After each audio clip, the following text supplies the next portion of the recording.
This is the Do-It-Yourself Guide to Business Buying. Today we're talking about the seller meeting. Welcome, business buyers. What is our goal with the video seller meeting? Well, I want to answer common questions related to the seller meeting, particularly the first seller meeting. Now, a seller meeting will be treated differently in broker deals compared to a direct approach to the owner of the business. I'm going to note those differences a little bit later in this video. But I want to start the video covering questions that are common to both. And here's a great place to start. Is a seller meeting mandatory? The answer to that is yes. Don't invest major time in deals if the seller won't meet with you. That is a red flag. And of course, this is only true in situations where there's a third party like a broker or an advisor, an M&A type person involved. In those situations, very often, the owner wants to channel all communications through that individual. Well, we need face time with the seller to negotiate a seller note. Now, it doesn't have to be physical face-to-face time. It can be online, through Zoom, through the telephone, whatever it happens to be, but it can't be done through a broker or through email. So we do need to have some direct communication with the seller. Number two, should I travel to meet out-of-town sellers? I would say that is not recommended for a first meeting, especially. If you have multiple meetings in the same geographic location, it's a judgment call on whether you make time to meet with someone in terms of a first seller meeting. All in all, though, you're far better off doing a little bit of qualifying and screening through some kind of online communications or a telephone call. What are the objectives for a seller meeting? Well, there's 5 primary objectives. We're going to be doing some screening for deal fit and some qualifying when we interact with the seller. Of course, we're going to gather background information on the business. There's some discovery involved here, but we're not going to do much of that in this first meeting.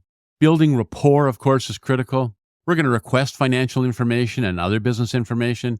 And of course, we're going to have to outline the expectations for the seller in terms of how the buying process is going to work.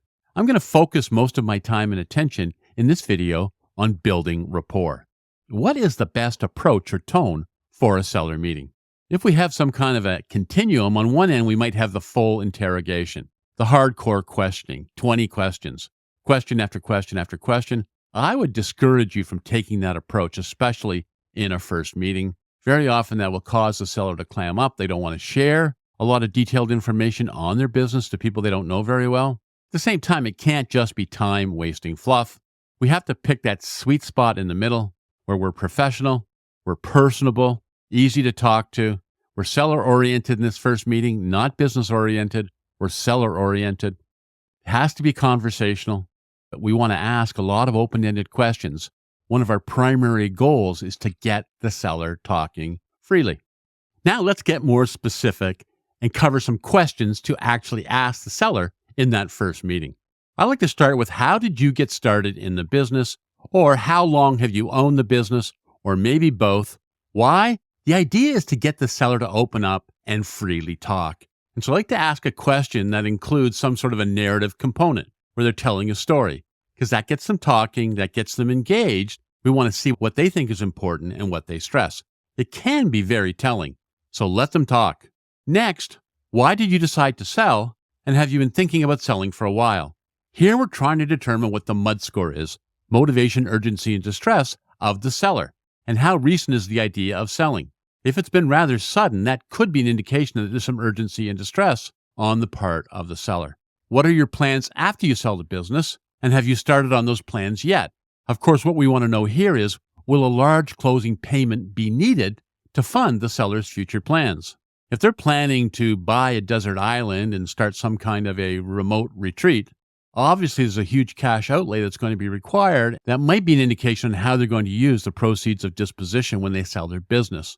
If that's the case, and you're trying to float a large seller note with a very small closing payment, this might not be the best fit. Better to know that sooner rather than later. Next, who will be involved in making the selling decision? Do you have people you talk to about the process of selling? We're trying to identify the veto influencers. This is very important in this part of the market. These sellers, before they sell their business, will usually consult with multiple people. It could be an uncle, it could be a golf buddy, it could be almost anybody.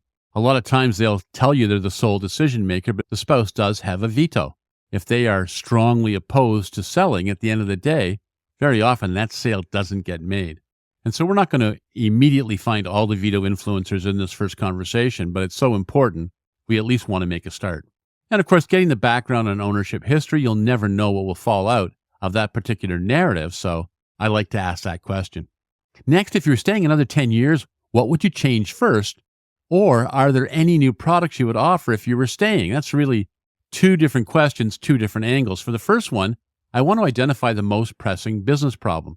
I don't want to ask that question directly because, of course, if I start talking about business problems, they're going to start deflecting for sure. But if we phrase it a little bit more diplomatically, they're more likely to share. And of course, we also want to identify the most appealing new opportunities in terms of where they would steer the business if they were going to be around for some longer period of time. Next, if you left, where would the business miss you the most? Or what part of the business do you enjoy the most? Here we're trying to assess seller goodwill. Almost every business we buy in this market, the purchase price is going to exceed the net value of the assets. There's going to be goodwill. What we're interested in is whether that goodwill should be attached to the business or to the seller. Is the cash flow that's being generated largely a result of the personal activities, efforts, and relationships of the seller? Because even though these businesses might have value, there's always the question on whether that value can be transferred to a new owner. And we also want to find out what the ease of replacing a seller would be.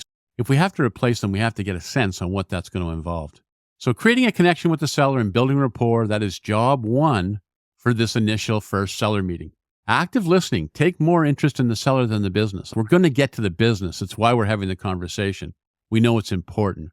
But when we're talking about a first seller meeting, we need the connection with the seller. So we need to focus on the seller, what they're doing, what they find important, etc. We'll ask some business questions, but we want it to be first and foremost about the seller.